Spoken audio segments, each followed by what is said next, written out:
at night, and an old automobile is driving along a narrow road through the woods. At a point where a second road, even narrower, crosses the first, the car stops. Here you are, young fella. This is the professor's place. Is it?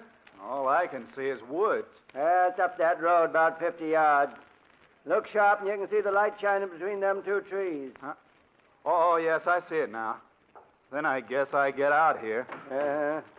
Would you hand me my bag, Sheriff Ramsey? Right. Here you are. Thanks. And that's $1 I owe you, right? Yep, thank you. You know the professor, do you? Yes. I was Professor Clark's laboratory assistant back in college 10 years ago. Oh. Why? I was thinking maybe you could drop a hint to him. A hint? What kind of a hint?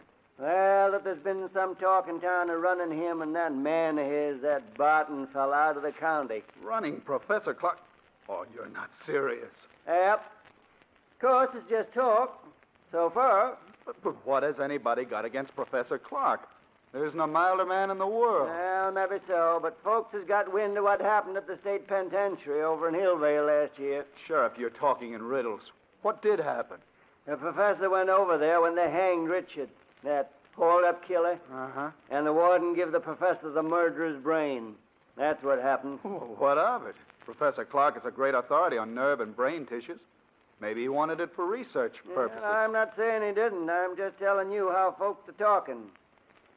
They think he's keeping that brain in a big glass jar and making it grow. Oh, that's perfectly ridiculous. Well, they don't think so. They got the notion that brain is big as a bull calf by now, and they're afraid someday it'll escape. Sheriff, for a minute I was taking you seriously.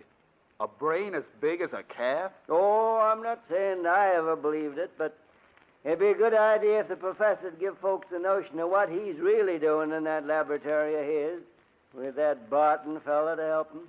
Then maybe the talk would die down. I understand. All right, Sheriff, I'll mention it to him. Well, then I'll be getting on. Good night, young fella. Good night, Sheriff. Right up that road about 50 yards. You can't miss it.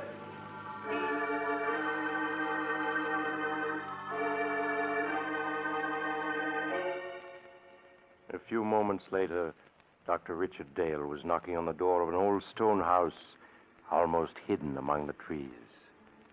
A frail, white-haired old man answered the door. An old man who could hardly speak in his joy as he gripped Richard Dale's hand.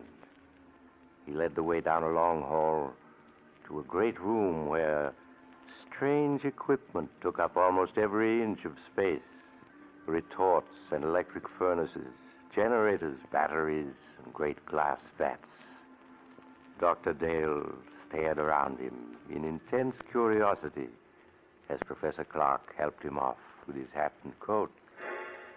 There. Now, sit down, Dick, my boy. Sit down and let me get a good look at you. So, you got my letter? Oh, yes, of course you did, or you wouldn't be here. Thanks, Professor. Yes, I got your letter, and it made me so curious I took the first train. You promised me a surprise. Well, is this it, this amazing laboratory? No, my boy. I'll come to that in a moment after you've met Barton, my assistant. Barton? I don't seem to know the name. Should I? No, he's not famous yet. But he will be. He's been with me only a few months. I couldn't get along without him. He certainly sounds interesting. You'll like him, I'm sure you will. Barton. Yes, Professor? Dr. Dale has arrived. I want you to meet him. Why, of course. How do you do, Dr. Dale? We've both of us been looking forward to your visit. How do you do? Yes, the professor's letter made me so curious I couldn't stay away. I'm still wondering what the great surprise is he promised me. You'll see, Dick, in just a minute. My curiosity's at fever pitch. Well, it's time to satisfy it. Barton, is Alpha making some coffee? Yes, he started it when we heard the car. Alpha? Who is he? Our general man of all work. Truly amazing fellow. Here he comes now.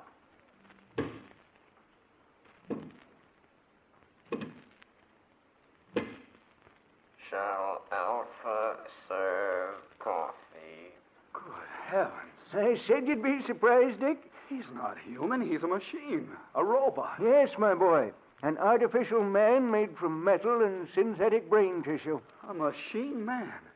But walking and talking. He's not very pretty, but then the professor was mostly interested in making sure he'd work. He must weigh a ton. No, only about 300 pounds. You see, Alpha's mostly aluminum and other light alloys. Inside his aluminum plates are some new batteries I devised, together with miles of fine silver wire and a dozen electric motors. To give you only the highlights. It's a good thing you did keep this for a surprise. If you'd mentioned it in your letter, I don't think I would have believed you. Shall Alpha serve coffee now? Yes, Alpha. Put it on this table here, and pour a cup for Dr. Dale. Alpha do so.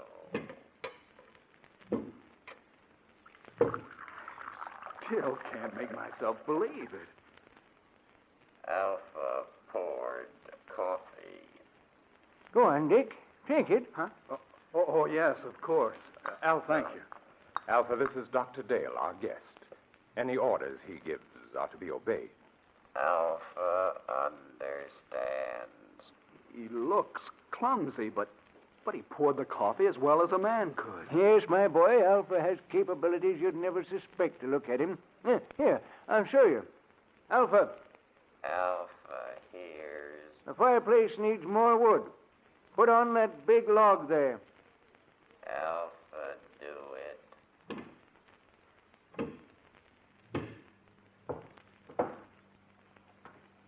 Alpha has log. Now, break it in half. Alpha break it. 6-inch log, and he's breaking it with his hands.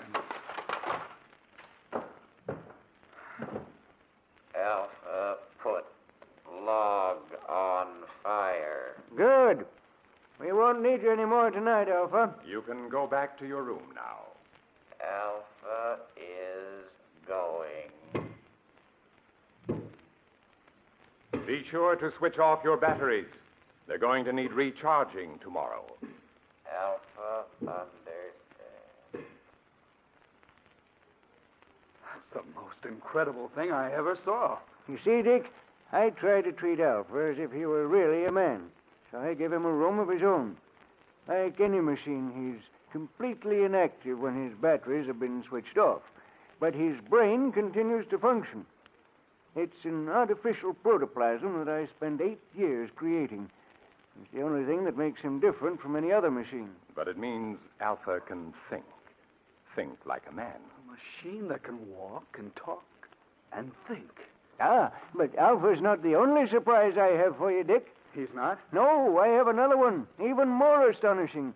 But you'll have to wait until morning to learn about that, because now it's time we were both in bed. I suppose you're right. It's after 1. I know you must be tired. I'm getting old, so I'm going up to bed now, Dick. Barton will show you to your room. Of course, Professor. I'll see you in the morning then. Yes, we'll have a long talk tomorrow. Good night. Good night, Professor Clark. Oh, Dr. Dale. Yes, Barton? Could we talk for a minute before I show you to your room? Oh, yes, of course. It occurs to me the professor forgot to tell you why he asked you here. Oh, yes, that's true. And I've been so interested I forgot to ask. It was his hope that you'd stay indefinitely and help us carry forward the work we've been doing here. Stay indefinitely? Well, I have my own work. Don't say no yet.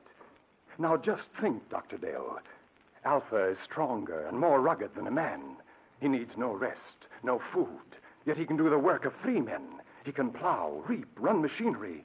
Think how much drudgery a million like him could lift from mankind's shoulders. Yes, that's true. And already Alpha is technically obsolete. Professor Clark has the blueprints for a new machine man, as superior to Alpha as an airplane is to a bicycle. We want you to help us build them. Well, I'm certainly tempted. Perhaps I could arrange. Ah, excellent. And now there's only one more thing I want to tell you. Yes? What is it? It's about Alpha. You must help me persuade the professor to dismantle him. Dismantle him? Why? he has become dangerous. I don't understand. Because he was the first successful machine man that the professor built. He is imperfect in many ways. He's not completely reliable. I'm afraid that someday he may escape from the house and so do some damage that would seriously upset our plans. Yes, that could easily happen. The local inhabitants are unfriendly enough as it is. I know. Sheriff Ramsey was warning me about that tonight. All right, I'll speak to Professor Clark about it tomorrow. Ah, good. Then I'll show you to your room now, if you wish. Yes. I am sleepy. If you'll just come this way.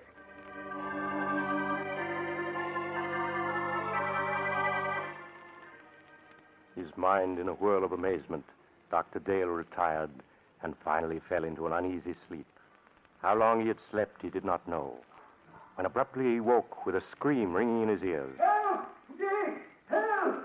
Dick! The cry came from downstairs. Dr. Dale leaped from his bed and raced down to the lower floor. Dick! Help! Help me! Help! In the lower hall, he found Barton hammering on the heavy door of the laboratory. Professor Clark! Professor Clark, what's wrong? What's happened? It's the professor. I heard him call for help. Yes, so did I. It woke me up. The door's locked. He must be in there, but there's no sound in there now. Well, we've got to break the door down. Yes. Put your shoulder beside mine. Right. You ready? Ready. And shove. There! Professor Clark, where are you? Professor Clark. He's not here. Yes. Here he is, lying on the floor beside the window. He's been murdered. It was Alpha. It must have been. No one else could have done it. But where is Alpha? The window. It's open. He went out that day. We've got to go after him. I'm afraid it's hopeless. At night in these woods, we couldn't possibly find him. No, you're right. It'll Of be course. morning soon. Then I think he'll come back. He knows that he can only go a few more hours before his batteries must be recharged. Then we can capture him and destroy him. But, Barton, why did he kill the man who created him? The professor must have come down to the laboratory for some reason. Occasionally, when he couldn't sleep, he would do that. He may have decided to make some more tests of Alpha. Yes, but that doesn't explain During why... the test, something must have occurred. When Alpha returns, we can find out. Poor Professor Clark. Well, we'll have to notify the police. There's only the sheriff. In any case, I think we should wait till morning and then report the professor's death as an accident. An accident? Yes. If the authorities learn the truth, our research may be stopped. And when Professor Clark has achieved so much, can we let it go for nothing? No, of course not. Dr. Dale, we must carry on his work for him. Yes, that's what he would want. Then you will help me continue it? You'll stay? Yes. Yes, I'll stay.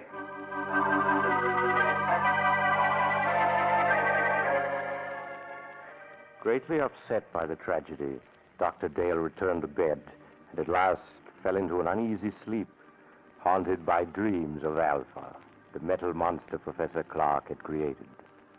When he awoke, the sun was shining, and he could hear Barton moving about downstairs. He dressed and went down to find Barton getting breakfast ready. Oh, good morning, Dr. Dale. Good morning, Barton. Any sign of Alpha? Not yet. Well, we ought to start a search for him. But first, I think you ought to eat breakfast. Everything's ready. Oh, all right. Some coffee anyway. Yes. Sit here. Thank you. I didn't know you were a cook as well as a lab assistant, Barton. I've learned to do a lot of things since I came here. Aren't you going to eat, too? I'm not hungry. I seldom am. But I thought that while you ate, I might outline some of the problems facing us. That's a good idea. You see, though Alpha's brain is of synthetic protoplasm, it is not completely artificial. I was wondering about that. Sheriff Ramsey mentioned that the professor secured a human brain From an executed killer, yes. The professor found that to give life to his artificial brain tissue, it was necessary to add a small amount of tissue from a real brain. I see. The real tissue gave life to the rest. Of course. Yes, but in this instance, it may have tainted Alpha's brain with the murderous impulse of a killer. Yes, that sounds plausible. So our first problem will be to obtain untainted brain tissues to blend with the artificial tissues we will make according to the professor's formula. That should give us no trouble. Well, I can get what we need through the research laboratories where I'm connected. Ah, then that solves our worst problem. The rest will be matters of detail. Fortunately, there's enough equipment here to build a dozen or so robots. Like Alpha, you mean? No. The far more advanced type Professor Clark was perfecting And now, if you've finished, I have something to show you. Yes, I'm through. I don't feel much like eating after last night. Then come with me to the laboratory, and I'll show you the second surprise that Professor Clark had in store for you.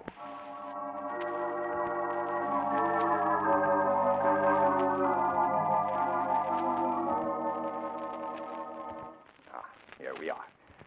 Now, what I'm going to show you is in this box. Another robot? Yes.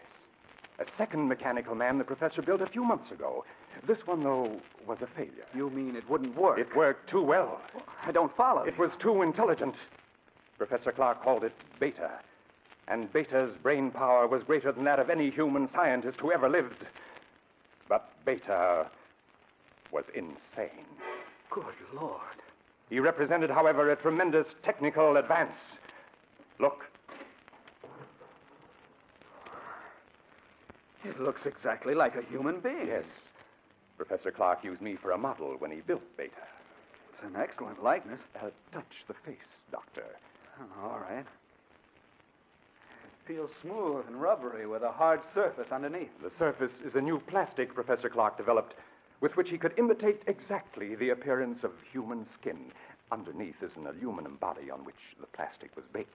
I see. Beta's hair, eyes, and teeth are all artificial, too. But he walked and talked and acted so much like a human being that no man alive could have guessed his secret. No, he would have fooled me completely. And you say he was insane? From the human viewpoint, yes. He considered himself superior to the human race. With his enormous brain power, he intended to make himself ruler of the world. You're joking. Not in the least. That was why Professor Clark destroyed him just in time. He had made plans to take over this laboratory and construct dozens of mechanical men like himself. And then, with their help, he was going to enslave all mankind. Barton, if that could happen once, it might happen again. I don't believe we should continue Professor Clark's work after all. Oh, there's no danger now, Doctor. You see, Beta also had a brain which contained tissues taken from that of the condemned murderer, but we will select the brain tissues from the highest types that are available. Yes, but even so, Then, Doctor, we will produce mechanical men, tireless, indestructible, who will be mankind's willing servants, who will solve for man problems he can't solve for himself. I wonder. In any case, we must proceed with the utmost caution. Of course. Doctor, listen. Someone's come into the house. It's Alpha. He's come back. Alpha, we may need a weapon, Barton. No, I can control him. Alpha. Alpha, come here. Alpha comes. Alpha, you killed Professor Clark. Why did you do it? Professor said he would destroy Alpha. And you killed him because of that? Alpha does not want to be destroyed. But you're just a machine. What difference does it make to you? Alpha is machine that lives. Alpha is stronger than you. Alpha is better than you. Alpha, be quiet. We must destroy Alpha at once. You are right, Doctor. Do you hear, Alpha? You are to be punished. Alpha hears. But first, we want to know where you've been. Did anyone see you? Men saw Alpha. Men saw you? What do you mean? 2 men driving automobiles saw him. And what did they do? They tried to hit Alpha with automobile. And then what happened? Alpha stopped automobile. Alpha killed 1 man. Killed him. Other man ran off in woods. Alpha could not find him. Alpha came back. We can't keep this a secret. No matter what happens, we must notify the authorities at once. No, wait, let me think. We can't. The bell, there's someone at the door. I'll see who it is. You stay here. But what about Alpha? I'll switch off his batteries, then he can't move. There. Now I'll see who's at the door.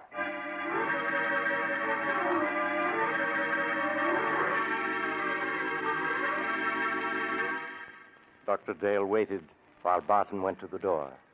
He heard the door open and recognized the excited voice of Sheriff Ramsey speaking. Then a moment later, Barton came back into the laboratory, followed by the sheriff. who held a revolver in his hand.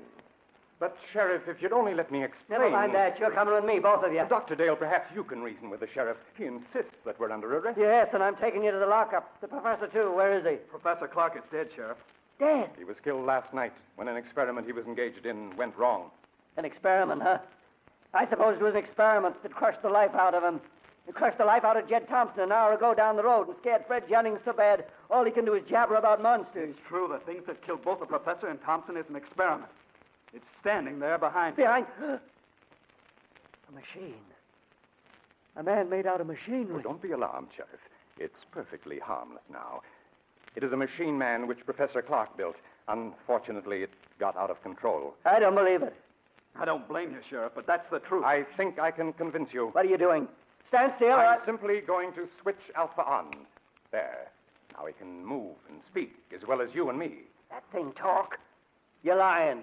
You're up to something. Alpha, will you tell the sheriff that it was you who killed Mr. Thompson? Alpha killed him. He tried to hit Alpha with car. So that's what the professor was up to all this time.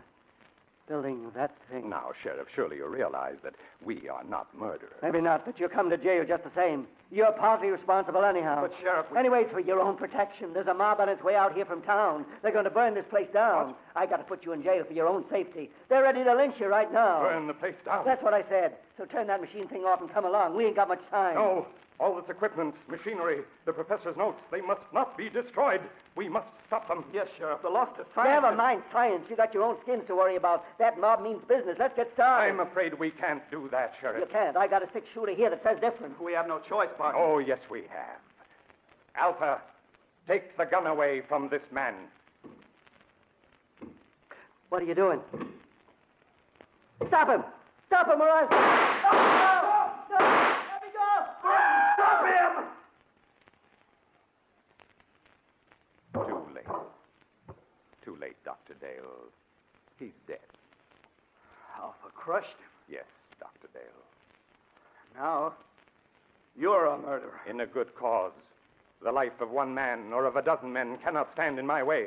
You don't expect me to keep silent about this, do I you? think you will. Alpha. Alpha. He doesn't answer. His batteries have gone dead. That last burst of energy must have drained them dry. But it makes no difference. I think it does. A big difference. There, see this? It's Sheriff Ramsey's revolver with 3 bullets still in it. Now put your hands up. I must explain something to you, Doctor. You can talk, but if you move, I'll shoot. I only want to say that nothing is going to interfere with my plan to build more of the improved form of robots that Professor Clark perfected before his death. Robots who look and act so much like men, no one can detect them. They'll never be built. I intend to destroy all of Professor Clark's notes. They will be built by me. I shall build 10, 100, 1,000. Then I shall lead them with their superior intelligence to the mastery of the world. You're mad. Of course I should have guessed. No, Doctor, that's not the answer. I shall tell you the truth. And then you must die. Stand still or I'll shoot. You remember last night when the professor said he had another surprise for you? An even greater surprise than Alpha? Yes? That surprise, Doctor, was Beta, the second robot. So perfect it looked like a man, but so intelligent that human beings were as children in comparison. But Beta was destroyed. No, Doctor, Beta was not destroyed. But you must be destroyed. Stand back. Stand back, I say. All right, then I'll shoot. And now, Doctor, your bullets are gone. You aren't even hurt. Bullets cannot harm me. That's what I'm trying to tell you. Beta, the second robot, was not destroyed. But I saw him. What you saw was only an initial attempt that failed. The real Beta still exists. You see, Dr. Dale, I am Beta. You? Yes, I, too, am a mechanical man.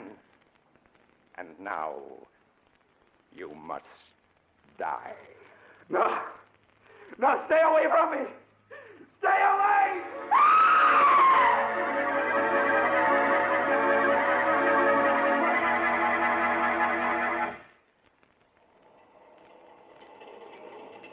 This is the mysterious traveler again.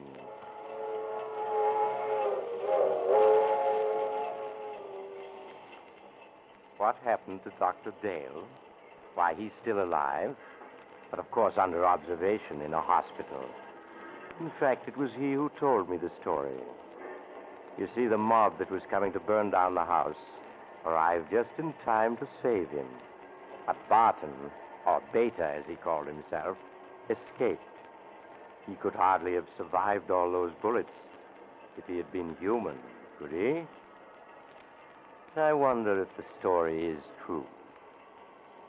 Do you suppose that somewhere a strange individual who is really a robot is making other mechanical men, preparing to carry out Barton's plan to rule the world? Oh, you haven't time to talk about it now. You're getting off here. I'm sorry. But perhaps we'll meet again soon. I take this same train every week at this same time.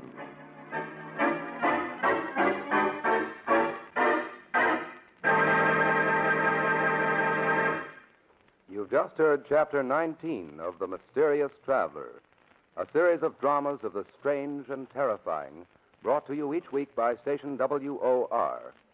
In tonight's story, Beware of Tomorrow, Will Hare played Dr. Dale, and Don Randolph played Barton.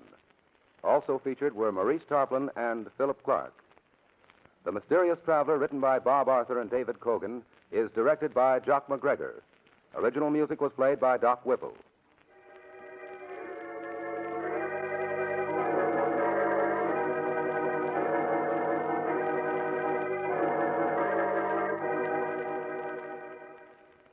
Listen next week to a tale titled The Accusing Corpse. Another Tale of the Mysterious Traveler.